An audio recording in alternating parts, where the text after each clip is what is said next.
Hello student, आज हम start करेंगे रोल्स थ्योरम।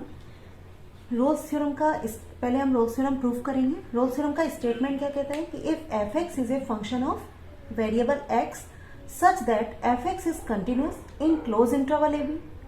सेकेंड है F X is differentiable in open interval A B. Third condition है F of A equal to F of B. मतलब ये तीन condition satisfy होती हैं, then there exist at least one point C belongs to A B open interval A B such that F dash C equal to 0। मतलब roles theorem का statement क्या है कि हमारा फंक्शन एक एक्स का फंक्शन है, हमारे पास एफ ऑफ एक्स है। उसकी फर्स्ट इस टाइप से है कि फर्स्ट कंडीशन है F X is continuous. Continuous means मतलब जो क्लोज इंटरवल ए बी दिया है उसमें फंक्शन कैसा है, कंटिन्यूस है। कंटिन्यूस मतलब फंक्शन कहीं भी ब्रेक नहीं हो रहा है। जैसे यहाँ पर ए पॉइंट है, बी पॉइंट है, तो इसके पहले फंक्शन ब्रेक हो सकता है, इसके बाद भी हो सकता है, लेकिन जो हमें इंटरवल दिया है इसके बीच में फंक्शन कहीं भी ब्रेक नहीं होगा। तो वो हो गया एफ एक्स इज कंटिन्यूस, मतलब ये फंक्शन हमारा ब्रेक नहीं हो रहा है, तो ये फंक्शन किस टाइप का है, कंटिन्यूस है। सेकेंड है F X is differentiable in open interval A B. Differentiable means क्या होता है कि फंक्शन जो ग्राफ हमें दिया हुआ है उसमें कहीं भी शार्प पॉइंट नहीं आना चाहिए। शार्प पॉइंट से मतलब जैसे यहाँ पर ए पॉइंट है, ये शार्प पॉइंट की तरह ट्रीट हो रहा है, इसी तरह से जो बी है वो भी शार्प पॉइंट की तरह ट्रीट हो रहा है। तो यहाँ पर हम क्या है, कोई भी टेंजेंट ड्रॉ नहीं कर सकते हैं।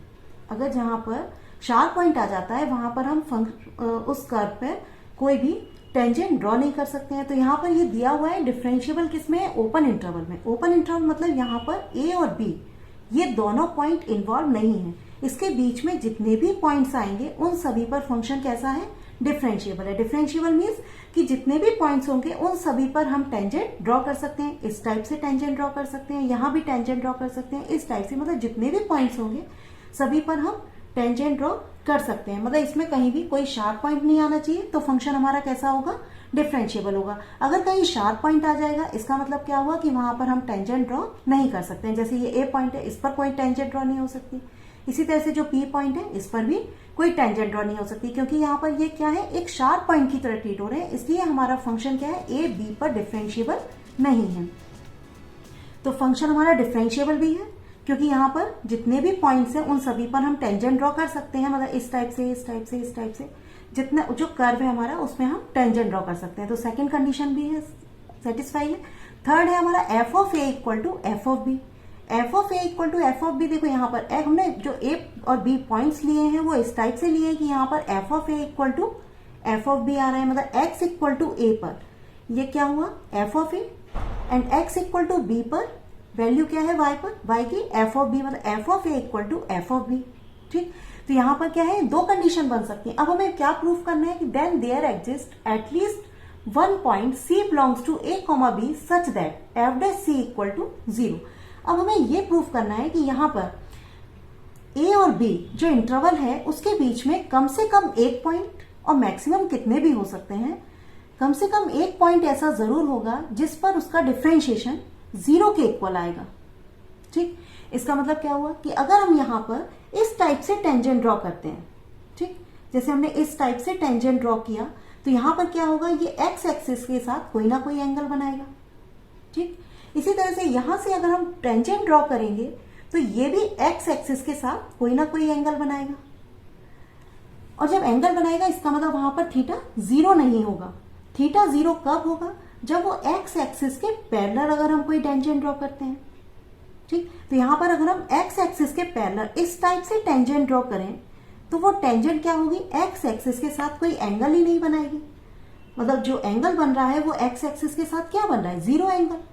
तो जो डेरिवेटिव है जैसे dy over dx equal to क्या होता है, tan थीटा, और वहां पर जो थीटा है आपका एक्स एक्सिस के पैरेलल है, कोई एंगल नहीं बना रही है एक्स एक्सिस के साथ, तो थीटा क्या हो गया, 0, और tan थीटा 0 मतलब tan 0, theta equal to 0 means tan 0, tan 0 मतलब 0। तो यहाँ पर F dash C equal to क्या हो जाएगा, 0।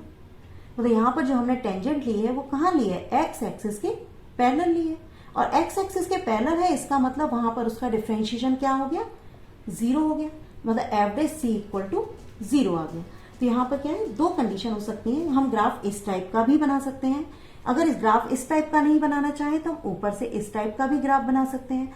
ठीक, यहाँ पर हम इस टाइप का भी बना सकते हैं और इसमें और शेप भी ले सकते हैं किसी भी टाइप का, लेकिन फंक्शन क्या है, हमें इस टाइप से लेना है कि फंक्शन कहीं भी हमारा ब्रेक नहीं होना चाहिए। अब यहाँ पर कम से कम क्या है, एक पॉइंट हमने लिखा कि then there exist at least one point C belongs to a, b such that average c equal to 0।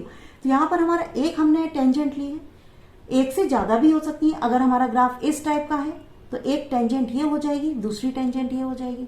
अगर ग्राफ हमारा इस टाइप से आता है, ए पॉइंट है, ये बी पॉइंट है, अगर इस टाइप से ग्राफ बनता है तो एक टेंजेंट ये आ जाएगी, दूसरी ये आ जाएगी, थर्ड हमारी ये भी आ जाएगी।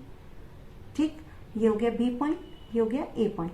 तो कम से कम एक और मैक्सिमम हमारी कितनी भी टेंजेंट हो सकती है जो एक्स एक्सिस के पैरेलल होंगी, लेकिन हमको क्या प्रूफ करना है, कम से कम एक। तो एक हमने इसमें दिखा दिया।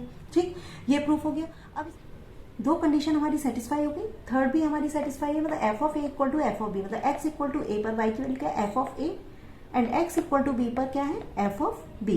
तो इसके कोऑर्डिनेट क्या हो जाएंगे, ए एफ ऑफ ए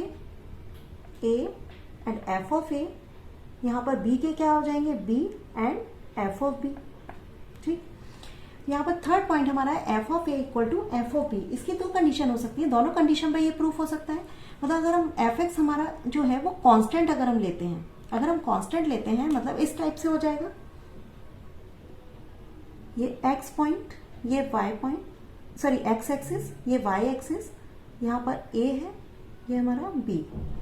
ठीक, अगर कांस्टेंट है इसका मतलब क्या होगा कि जो हमारी स्ट्रेट लाइन किस यहाँ पर किस में आ जाएगी, पैरेलल टू एक्स एक्सिस, और एक्स एक्सिस के पैरेलल आ गई, मतलब F dash X equal to 0। मतलब हमने इससे भी प्रूफ कर लिया और हम इस टाइप से भी लिख सकते हैं इसको कि यहाँ पर हमने टेंजेंट क्या लिए, एक्स एक्सिस के पैरेलल लिए, एक्स एक्सिस के पैरेलल लिए, इसका मतलब कि वो एक्स एक्सिस से कोई एंगल नहीं बना रही है, एंगल नहीं बना रही है, मतलब एंगल हो गया 0, थीटा इक्वल टू 0, और थीटा इक्वल टू 0 मतलब tan 0 0। तो यहाँ पर dy ऊपर dx इक्वल टू क्या आ जाएगा, 0, मतलब F dash C equal to 0। ये हमने प्रूफ कर दिया। इसी तरह से अगर हम कहें कि एफ एक्स हमारा कांस्टेंट नहीं है, इसका मतलब फंक्शन क्या है, हमारा पहले इंक्रीज हो रहा है फिर डिक्रीज हो रहा है, या फिर पहले डिक्रीज होगा फिर इंक्रीज होगा। ए बी जो हमारा इंटरवल है उसके बीच में फंक्शन, या तो हमारा फर्स्ट कंडीशन क्या थी, कांस्टेंट है, कांस्टेंट है तो डायरेक्ट प्रूफ हो गया F of A equal to F of B. ठीक, अगर कांस्टेंट नहीं है इसका मतलब पहले क्या हो रहा है, फंक्शन इंक्रीज हो रहा है फिर डिक्रीज हो रहा है, या पहले डिक्रीज होगा उसके बाद इंक्रीज होगा, किस इंटरवल में, जो हमको इंटरवल ए बी दिया हुआ है। तो यहाँ पर भी क्या होगा कि एक टेंजेंट हम ऐसी जरूर लेंगे, मतलब ऐसी एक टेंजेंट जरूर होगी जो किसके पैरेलल होगी, एक्स एक्सिस के पैरेलल होगी। तो यहाँ पर एक से ज्यादा भी हो सकती है, यहाँ पर ये भी आ रही है, ये भी आ रही है, मतलब 2 आ रही है। और हमको एटलीस्ट कितनी प्रूफ करनी है, मतलब वन दिखाना है कि एक्स एक्सिस के पैरेलल। तो यहाँ पर हमारे कितनी आ रही है, 1 आ रही है, तो एक्स एक्सिस के पैरेलल आ गई। तो यहाँ पर क्या हुआ, ये F dash C equal to 0। तो जो हमने यहाँ पर समझा है सेम वही हमने यहाँ पर लिखा है। तो यहाँ पर हमारी रोल्स थ्योरम प्रूफ हो गई, हैंस प्रूफ। अगर आपको लेक्चर पसंद आया तो लाइक कर दीजिए, चैनल पर नए हैं तो सब्सक्राइब कर दीजिए। Thank you.